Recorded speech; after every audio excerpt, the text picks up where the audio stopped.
बच्चों, क्लास 12 के इस तीसरे वीडियो में हम कुछ सिलेबस में दिए गए कंसेप्टों को और सीखेंगे।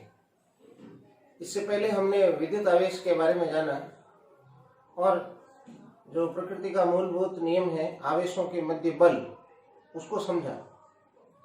दो आवेशों के बीच लगने वाला बल ज्ञात करने का एकमात्र तरीका हमारे पास कूलाम के द्वारा दिया गया नियम है।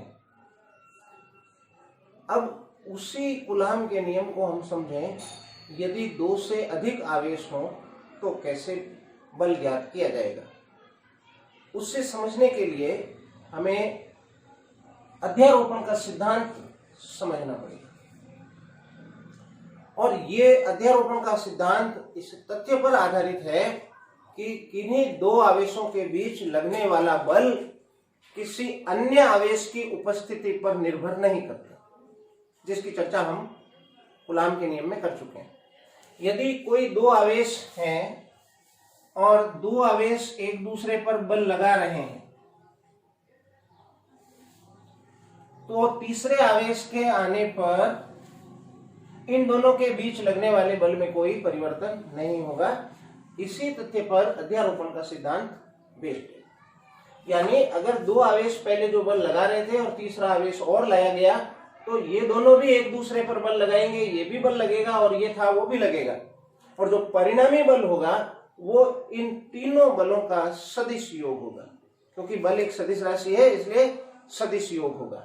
तो मान लेता हूं कि यहां पर एक कोई Q1 आवेश है, ये Q2 आवेश है, ये Q3 आवेश है, कहीं पर Q4 आवेश है और कहीं पर इसी तरह से चलता जाऊं तो Qn आवेश है। अब इनके बीच में कितना टोटल बल लग रहा है उसे मुझे ज्ञात करना है। और एक जगह पर मैं कोई एक परीक्षण आवेश ले लेता हूं Q0। तो सर्वप्रथम मैं ये निकालूंगा कि इस Q0 पर कितना बल लग रहा है। तो Q0 पर Q1 भी लगाएगा, Q2 भी लगाएगा। इसको एक इस निर्देशांक कार्तीय निर्देशांक पद्धति में लें, क्योंकि हम कूलाम के नियम से बल की गणना करने जा रहे हैं। तो बल एक सदिश राशि है और इसलिए सदिश निरूपण करने के लिए कार्तीय निर्देशांक सिस्टम की आवश्यकता होगी, जिसका फिर स्थिति सदिश यहां बनेगा R1, जो आप पहले सीख चुके हैं। इसी तरह से इसका स्थिति सदिश बनेगा R2। तो ये मैं नहीं ले रहा हूं, इसको हटा दूं। इन दोनों के बीच में जो डिस्टेंस रहेगी उस डिस्टेंस को मैंने मान लिया R01। इसी प्रकार Q0 पर Q2 आवेश के द्वारा लगने वाला बल ज्ञात करने के लिए जो मैं ये डिस्टेंस लूंगा R02। इसी तरह से Q3, Q4, Qn, Q5 इन सबके बीच डिस्टेंस रहेगी। तो सबसे पहले मैं लिखूं Q0 आवेश पर Q1 आवेश के कारण बल, आवेश के कारण बल क्या बनेगा F0।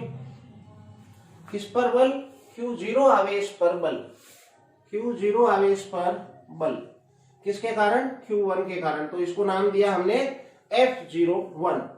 फॉर्मूला है जो कूलाम का नियम है, 1/4 पाई एप्सिलॉन 0 Q1 Q2, Q1 की जगह आ गया Q0 and Q2 by R square.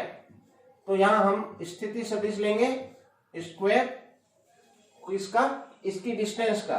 तो ये डिस्टेंस है R01 और इसकी दिशा बताने के लिए हम एकांक सदिश इस तरह से लेंगे। बच्चों, इसी प्रकार हम लिख सकते हैं, इसी प्रकार F02 F02 क्या बनेगा? इसका तात्पर्य है Q0 आवेश पर Q2 आवेश के कारण बल, Q0 आवेश पर Q2 के कारण बल, तो ये बनेगा F02 1/4 pi epsilon 0 Q0 Q2 by R02 square and R02 cap.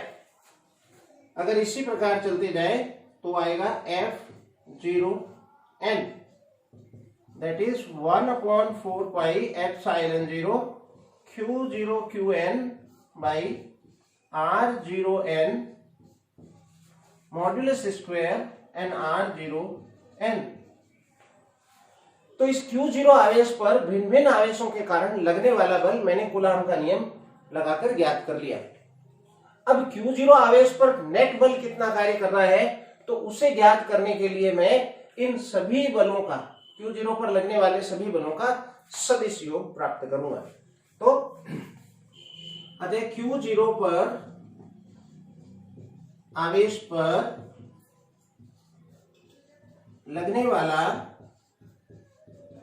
Net बल F, Q0 आवेश पर, तो इसको कह रहा हूं F0।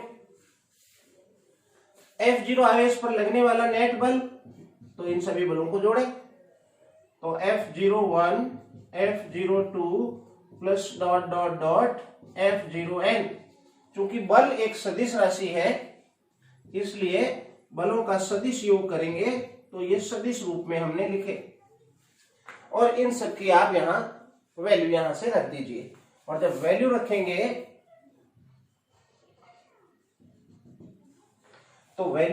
तो कुछ इस तरह से प्राप्त होगा। मान रखने पर F0 बराबर, सारी वैल्यू रख दूंगा मैं, तो 1/4 पाई epsilon 0 Q0 Q1 by R01 modulus square R01 cap plus Q1/4 pi epsilon 0 Q0 Q2 by R02 square and R02 cap plus dot dot dot करके आए आगे 1/4 पाई epsilon 0 Q0 QN upon R0N square and R0N cap. ये परिणामी बल आ गया जो Q0 पर लग रहा है। अब इसमें से थोड़ा सा कॉमन है वो ले लें तो थोड़ा समझ में आएगा कि Q0 आवेश पर नेट बल कितना लग रहा है। तो Q0 बाई 4 पाई एप्सिलॉन 0, देखें Q1 by R01 cap plus Q2 by R02 cap plus dotted plus QN by R0N and R0N cap. अब ये फॉर्म हमें मिल गए। इतना बड़ा है फॉर्मूला, तो इसको मैं थोड़ा शॉर्ट में लिखूं। इसको शॉर्ट में लिखने के लिए मैं लिख रहा हूं F0 बराबर Q0 by 4 pi epsilon not, और इसको मैं सिग्मा का यूज करके लिख रहा हूं। यहां अगर आप देखें तो एक पैटर्न चल रहा है सारे में। यहां Q1 आया ऊपर, Q2 Q3 Q4 Q dot dot dot QN आया, तो इसको मैं लिख देता हूं QI, और यहां बता देता हूं कि I की वैल्यू 1 to N है। तो I की वैल्यू हम 1 to N चेंज करते जाएंगे और जो सिग्मा का निशान है उससे प्लस आ जाएगा। तो इस तरह से ये लिखा जाता है। इसमें आगे है अपॉन R0, 0 सब में चल रहा है, बस 1 2 3 4 बदल रहा है। तो इसकी जगह मैंने लिख दिया R0I। फिर वही बात है, I की वैल्यू 1 to n चेंज हो रही है। And again R01 cap, R02, R03, तो इसको मैं लिखूं R0I कैप। तो इस तरह से मुझे Q0 पर लगने वाला परिणामी बल मिल गया। ये मैंने कोई परीक्षण आवेश लाकर पता किया। यदि मैं Q1 आवेश पर लगने वाला बल ज्ञात करूं तो यहां पर F1 आ जाएगा, तो यहां पर F1 की जगह Q1 हो जाएगा। और इस QI ये सेम रहेगा, लेकिन I की वैल्यू 2 to n हो जाएगी। तो इसी प्रकार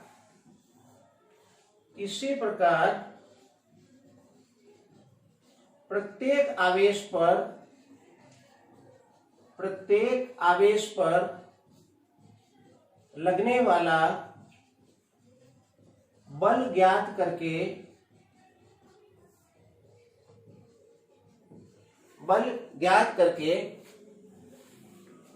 उन्हें सदिश योग प्राप्त करते हैं। उन सभी बलों का सदिश योग प्राप्त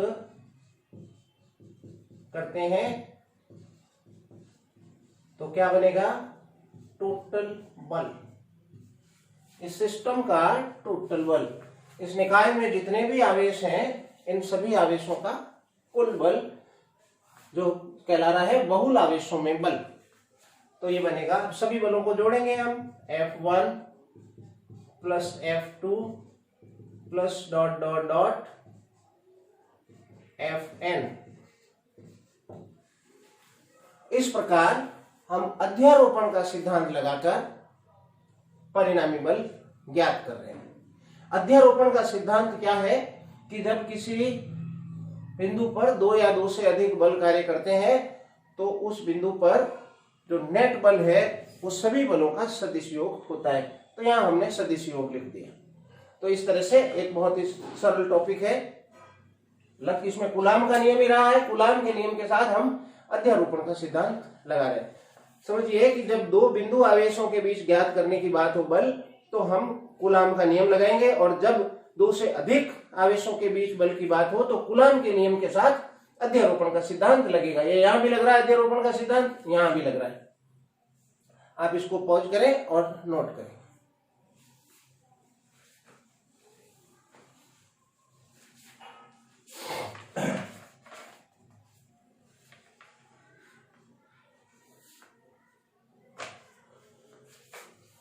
नेक्स्ट टॉपिक लेते हैं विद्युत क्षेत्र।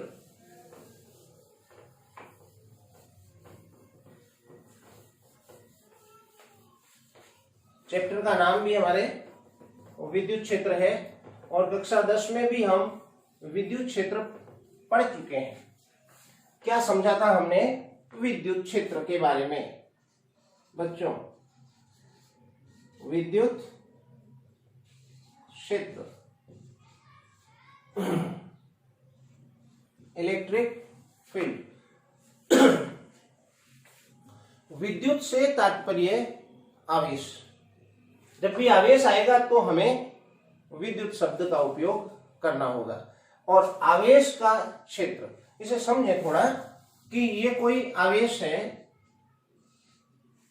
ये रहा आवेश, और इस आवेश के कारण जो विद्युत क्षेत्र है वो ज्ञात करना है। तो विद्युत क्षेत्र से तात्पर्य है, अभी समझेंगे, लेकिन यहां अगर मैं कोई एक परीक्षण आवेश लाऊं, धनात्मक आवेश, तो परीक्षण आवेश धनात्मक आवेश को ये प्रतिकर्षित करेगा, दूर ले जाएगा, और दूर जाएगा, और दूर जाएगा। जैसे जैसे दूर जाएगा वैसे वैसे इनके बीच लगने वाले प्रतिकर्षण बल का मान कम होगा। दूरी के वर्ग के व्युत्क्रमानुपाती है। और एक स्थिति ऐसी प्राप्त होगी हमें कि उसके बाद वो बल लगना समाप्त हो जाएगा। इसी तरह से अगर इस दिशा में हम इसी तरह से विचार करें तो हमें आवेश के चारों ओर एक क्षेत्र प्राप्त हो जाएगा। ये कैसा क्षेत्र है? ये ऐसा क्षेत्र है जिसमें किसी भी अन्य आवेश को लाएं तो उस अन्य आवेश पर ये आवेश एक बल लगाता है। यदि ऋणात्मक आवेश लाएं तो वो बल आकर्षण होगा। और वो अंदर की ओर आएगा, ये बाहर की ओर होगा। इसमें भी ऋणात्मक आवेश के लिए भी ये बात लागू होगी कि इस क्षेत्र से बाहर जाएंगे तो इस पर कोई बल, आकर्षण बल कार्य नहीं करेगा। यहाँ अगर ऋणात्मक आवेश ले लें और फिर पुनः इसी तरह से विचार करें तो यही बात है। तो हम ये समझ रहे हैं कि किसी आवेश के चारों ओर एक ऐसा क्षेत्र कार्य करता है जिस क्षेत्र में किसी भी आवेश को लाएं तो उस आवेश पर एक बल आरोपित होता है। ये जो चारों ओर का ऐसा क्षेत्र है, ये क्षेत्र ही विद्युत क्षेत्र कहलाता है।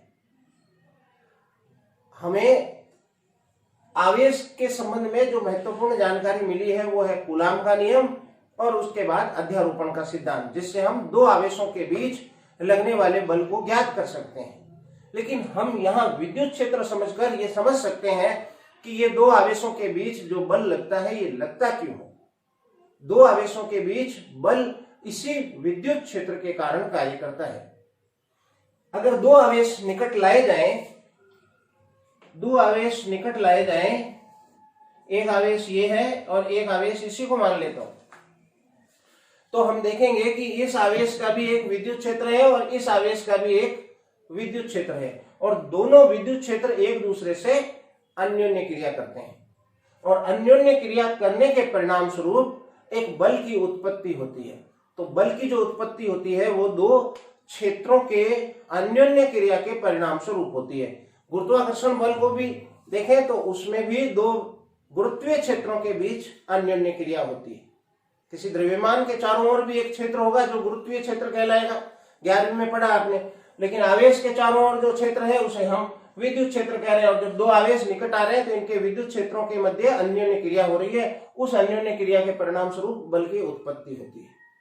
यहाँ एक किसी कण का आदान प्रदान होता है जो आपने 11वीं में सीखा। गुरुत्वीय बल के लिए ग्रेविटॉन था और विद्युत चुंबकीय बल जो लिखा था आपने, विद्युत चुंबकीय बल जो चार मूल बल है उसमें फोटोन नामक कण की आदान प्रदान होता है। तो इस कारण से हमने समझा कि विद्युत बल कार्य करता है। तो दो आवेशों के मध्य जो बल लगता है उसका कारण विद्युत क्षेत्र है। तो ये है बच्चों विद्युत क्षेत्र।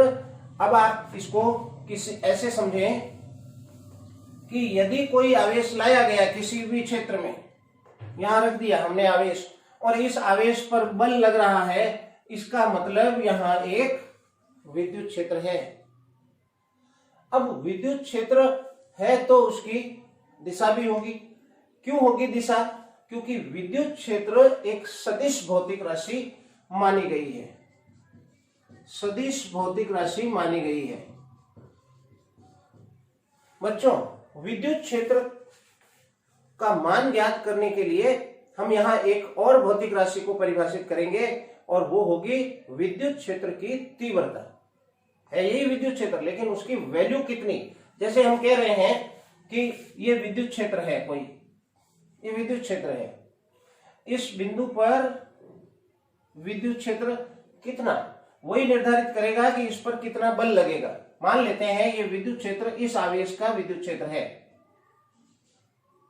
तो अगर इस आवेश को Q1 लूं और इस आवेश को Q2 लूं तो दोनों के बीच कितना बल लगेगा वो हम ज्ञात कर सकते हैं, लेकिन ये हमें नहीं ज्ञात है। मान लीजिए हमें नहीं पता ये किसका विद्युत क्षेत्र है, लेकिन है, तो इस पर कितना बल लगेगा वो ज्ञात तभी होगा जब हम विद्युत क्षेत्र की यहाँ पर कितनी वैल्यू है वो ज्ञात करेंगे। और विद्युत क्षेत्र की वैल्यू ज्ञात करने के लिए हम विद्युत क्षेत्र की तीव्रता को समझेंगे। विद्युत क्षेत्र की तीव्रता को समझेंगे। बच्चों इंटेंसिटी ऑफ इलेक्ट्रिक फील्ड सदिश भौतिक राशि है जिसे हम कैपिटल E से व्यक्त करेंगे। अब तीव्रता को समझें तो मैं मान लेता हूं 1 मिनट के लिए कि ये इस आवेश का विद्युत क्षेत्र है। यहां मैं कोई परीक्षण आवेश लाऊं, ये विद्युत क्षेत्र के बाहर है। परीक्षण आवेश को सदैव हम धनात्मक आवेश लेते हैं और हम अपने इस 12th की पढ़ाई में इसको ऑलवेज प्लस Q0 से शो करेंगे। Q0 का मतलब कोई परीक्षण आवेश है और वो धनात्मक ही होगा, ये भी हम लेके चलेंगे। क्योंकि जब विद्युत क्षेत्र की वैल्यू ज्ञात की जाएगी, दिशा ज्ञात की जाएगी, तो ये कंसेप्ट लिया गया है कि वो परीक्षण धनावेश ही होना चाहिए। ध्यान रखें, वो परीक्षण धनावेश ही होना चाहिए। विद्युत क्षेत्र की दिशा ज्ञात करने के लिए कंसेप्ट में परीक्षण धनावेश लिया गया। अब जब इस परीक्षण धनावेश को मैं विद्युत क्षेत्र के बाहर जब तक रखा हूं तब तक इसमें कोई बल नहीं लग रहा है, लेकिन जब जैसे ही अंदर लाया हूं इस Q0 को, इस पर बल लगने लग गया। इस पर कितना बल लगेगा वो हम कूलाम के नियमवादी से ज्ञात कर सकते हैं। मान लेते हैं कि इस जगह पर जो बल लग रहा है वो F है। Q0 पर F बल कार्य कर रहा है। बच्चों मैं लिख दूं यहां, माना किसी विद्युत क्षेत्र में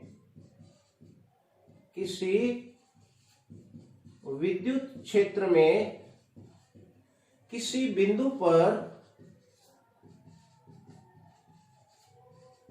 रखे परीक्षण आवेश, परीक्षण कैसा होगा? धनावेश होगा।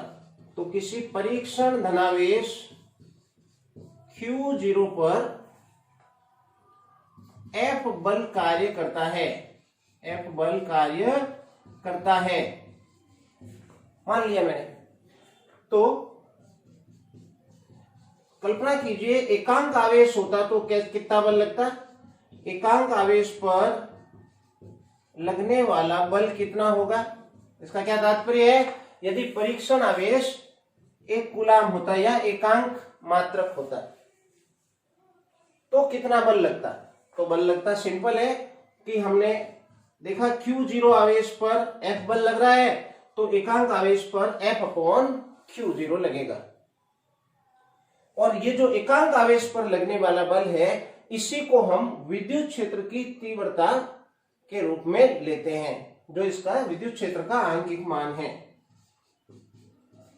जो इसकी वैल्यू बता रहा है। तो विद्युत क्षेत्र की तीव्रता की अगर परिभाषा कहें तो एकांक परीक्षण धनावेश पर लगने वाले बल को ही हम विद्युत क्षेत्र की तीव्रता कहते हैं। अब विद्युत क्षेत्र की तीव्रता जो होगी वो एक सदिश भौतिक राशि है विद्युत क्षेत्र, तो उसकी दिशा किधर होगी?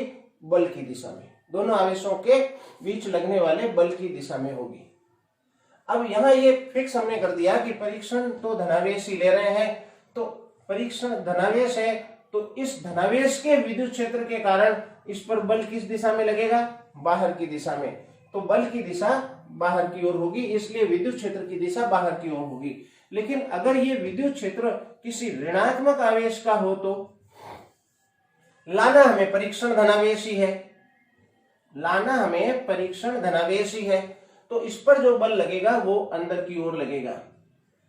और इसलिए किसी ऋणात्मक आवेश के विद्युत का जो विद्युत क्षेत्र होता है उसकी दिशा अंदर की ओर होती है, यानी उस बिंदु और ऋणात्मक आवेश को मिलाने वाली रेखा के अनुदिश अंदर की ओर होती है। और इसलिए यदि हम दिशा दर्शाएं तो धनात्मक आवेश के लिए दिशा कुछ इस तरह से आएगी।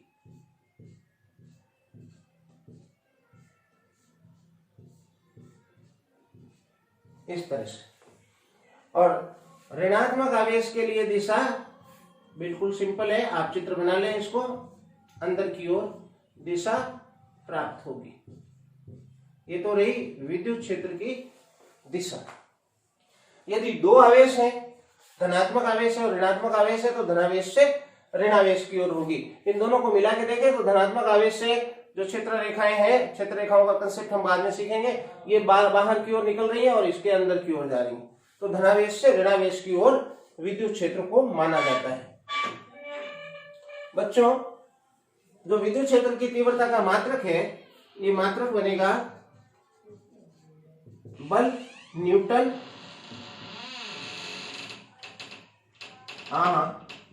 और आवेश न्यूटन प्रति कूलाम। आवेश का जो मात्रक बनेगा वो कूलाम, और इसका विमीय सूत्र अगर निकालें तो न्यूटन यानी बल का विमीय सूत्र है m1L1T-2 और कूलाम का है AT, एंड दैट्स व्हाई जो विमीय सूत्र आएगा वो बनेगा m1L1T-3 एंड A-1। बच्चों, ये था आपके विद्युत क्षेत्र की तीव्रता से संबंधित कुछ बातें। तो आज बच्चों इन दोनों टॉपिक के साथ एक टॉपिक और देखते हैं, बिंदु आवेश के कारण बल। विद्युत क्षेत्र, किसी बिंदु आवेश के कारण विद्युत क्षेत्र।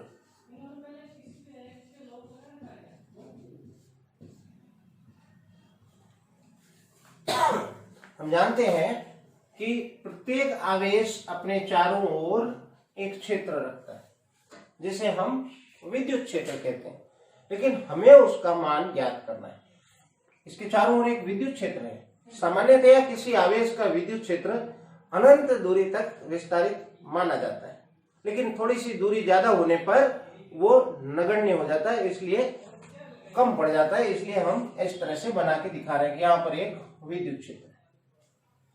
बच्चों अब इस किसी भी विद्युत क्षेत्र में कोई आवेश लाएंगे तो उस पर बल लगेगा, और इस आवेश के कारण विद्युत क्षेत्र ज्ञात करना है। इसका तात्पर्य है एकांक आवेश पर कितना बल लगेगा। मान लो कि किसी बिंदु पर एक धनात्मक आवेश है, किसी बिंदु O पर, ठीक है, इस पर एक धनात्मक आवेश है, यह है बिंदु O, और मुझे इस आवेश के चारों ओर विद्युत क्षेत्र में r दूरी पर स्थित किसी बिंदु P पर विद्युत क्षेत्र की तीव्रता ज्ञात करनी है। तो क्या उपाय है मेरे पास? उपाय मेरे पास है, मैं यहाँ पर एकांक परीक्षण आवेश लाऊंगा और उस पर लगने वाला बल ज्ञात करूंगा। एकांक परीक्षण आवेश पर लगने वाला बल ही विद्युत क्षेत्र की तीव्रता कहलाएगा।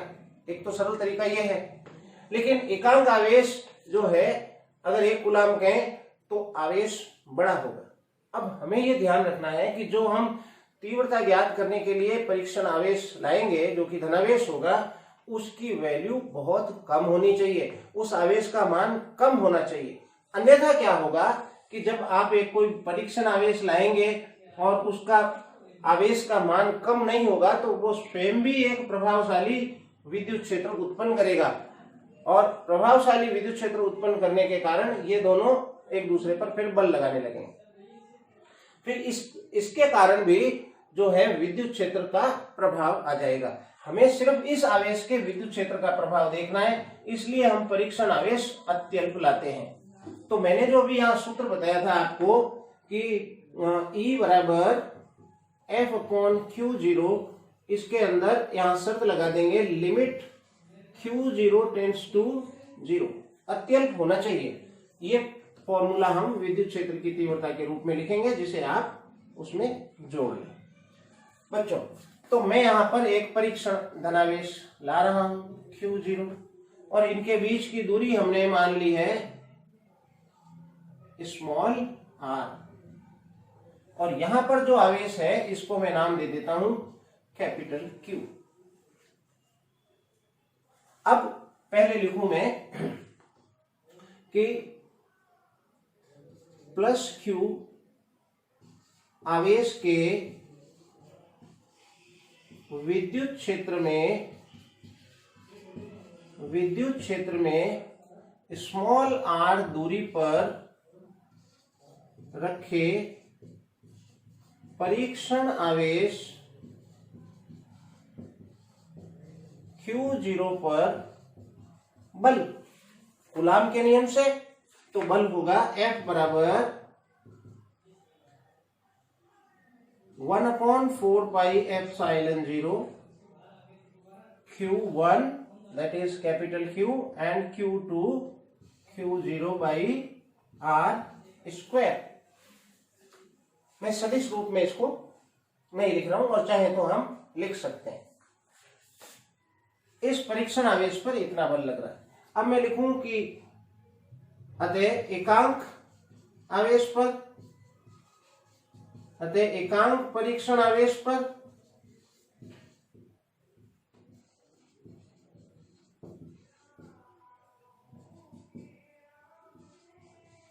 बल कितना लगेगा? F/Q0 का भाग लगा देंगे, और परिभाषा अनुसार यही विद्युत क्षेत्र की तीव्रता कहलाएगा। तो मैं वैल्यू रखूं, अतः E बराबर इसमें Q0 का भाग लगेगा, ये वैल्यू F की वैल्यू यहां रखेंगे तो Q0 से Q0 कट जाएगा, तो तीव्रता आएगी capital Q by 4 pi epsilon 0 small r square. और सदिश रूप में आप लिखेंगे तो इस तरह से लिखेंगे, सदिश रूप में E सदिश बराबर Q by 4 pi epsilon 0 r square and r cap. ये विद्युत क्षेत्र की तीव्रता है। अब इस चूंकि ये विद्युत क्षेत्र की तीव्रता है तो इसकी दिशा कौन सी होगी? इसकी दिशा इन दोनों बिंदुओं को मिलाने वाली रेखा के अनुदिश होगी।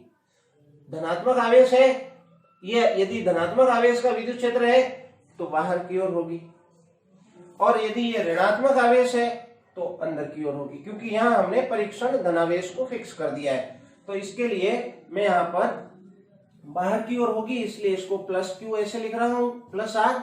और यदि ऋणात्मक आवेश का विद्युत क्षेत्र है, यदि ऋणात्मक आवेश का विद्युत क्षेत्र है तो विद्युत क्षेत्र की तीव्रता बनेगी same Q by value same है 4 pi epsilon 0 r square and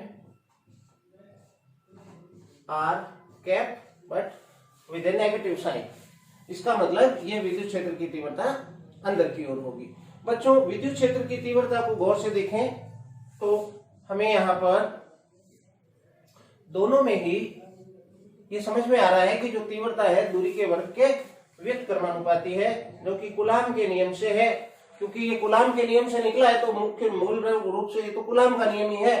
तो इसलिए हम कहेंगे यहाँ जो विद्युत क्षेत्र की तीव्रता है वो 1/r स्क्वायर है। इसलिए अगर आप E और R के बीच में ग्राफ खींचे तो वो ग्राफ वक्रीय इस तरह से आएगा। लेकिन E और 1/r स्क्वायर के बीच खींचे तो सरल रेखा में आएगा, क्योंकि E समानुपाती complete 1/r square, but E व्युत्क्रमानुपाती r square. तो अगर देख लें, ये भी बुक में है आपके दिया हुआ, E एंड 1/r स्क्वायर, तो फिर सरल रेखा हो जाएगा। तो इस तरह से हमें ये आरेख प्राप्त होंगे। बच्चों, एक कंसेप्ट और है इसमें, आप इसको नोट कर लें।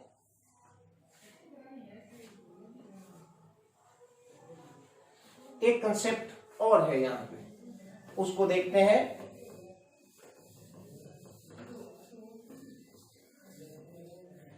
हमने देखा कि ये बल कार्य कर रहा है या ये विद्युत क्षेत्र की तीव्रता है इस जगह पर, लेकिन इस फॉर्मूले में जो एप्सिलॉन 0 है ये क्या व्यक्त कर रहा है? ये कह रहा है कि यहाँ पर जो माध्यम है वो हवा या निर्वात है। लेकिन यहाँ यदि अन्य माध्यम हो, क्योंकि कूलाम का नियम माध्यम पर यानी पदार्थ की प्रकृति पर निर्भर कर रहा था, माध्यम बदल देने पर दो आवेशों के बीच बल बदल जाता है, इसलिए विद्युत क्षेत्र की तीव्रता भी बदल जाएगी। तो मैं लिखूं, यदि आवेश किसी अन्य माध्यम में, अन्य माध्यम का मतलब हवा या निर्वात के अलावा अन्य माध्यम में उपस्थित हो जिसका परावैद्युतांक एप्सिलॉन r हो, तो हवा या निर्वात के लिए विद्युतशीलता एप्सिलॉन लेते हैं और अन्य माध्यम के लिए विद्युतशीलता खाली एप्सिलॉन लेते हैं। तो विद्युत क्षेत्र की तीव्रता क्या बनेगी? Q/4 पाई epsilon 0 r square r cap. लेकिन यह एप्सिलॉन 0 है, उसके स्थान पे हम एप्सिलॉन लेंगे इस तरह से। और हम जानते हैं, क्या जानते हैं कि एप्सिलॉन आर जो अपेक्षिक विद्युतशीलता है या परावैद्युतांक एप्सिलॉन आर है, that is epsilon by epsilon 0 होता है। अतः यहां पर ये लिख सकते हैं हम कि एप्सिलॉन बराबर एप्सिलॉन 0 एंड एप्सिलॉन आर। तो ये वैल्यू मैं यहां रखूं तो ये बनेगा E बराबर Q by 4 pi epsilon 0 epsilon R and R square R cap.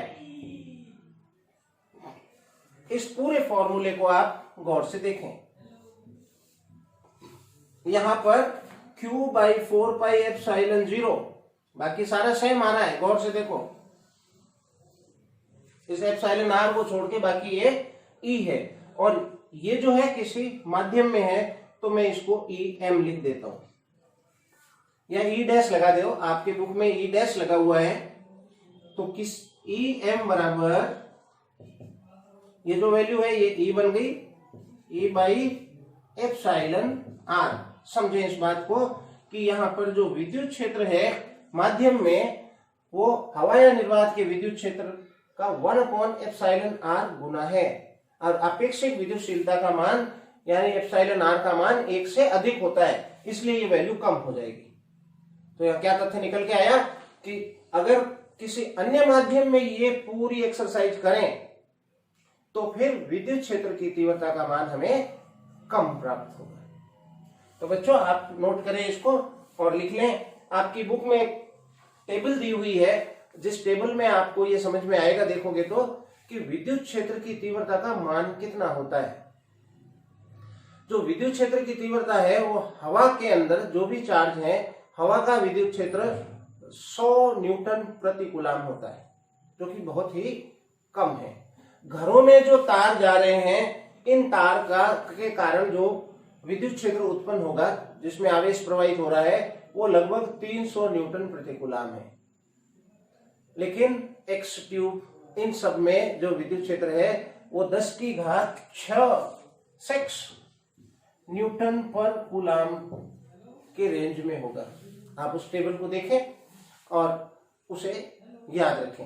एक और दिया हुआ है, वायु का भंजन होने के लिए ये विद्युत क्षेत्र आवश्यक होता है। जैसे कोई किसी जगह आवेश है तो उसके चारों ओर विद्युत क्षेत्र है, और वो विद्युत क्षेत्र वायु कितना विद्युत क्षेत्र सहन कर सकती है उसकी वैल्यू ये है। इससे ज्यादा विद्युत क्षेत्र होने पर वायु के उस स्थान में आयनीकरण हो जाएगा और वायु के अंदर ही जो है आवेश प्रवाहित होने लगेगा। हालांकि वायु एक कुचालक है, विद्युत का कुचालक है, और विद्युत क्षेत्र इससे ज्यादा कर दे तो आयनीकरण हो जाएगा, वो सुचालक बन जाएगी और आवेश वायु में ही प्रवाहित होने लग जाएगा। तो बच्चों आज था ये टॉपिक जिसमें हमने विद्युत क्षेत्र को समझने की कोशिश करी, और उसके ऊपर एक छोटा सा टॉपिक हम बिंदु आवेश के कारण विद्युत क्षेत्र को समझ सके। आज इतना ही समझेंगे। अगले वीडियो में मैं फिर हाजिर होऊंगा और आपके लिए अगले टॉपिक लेके आऊंगा। तब तक के लिए आज्ञा दीजिए।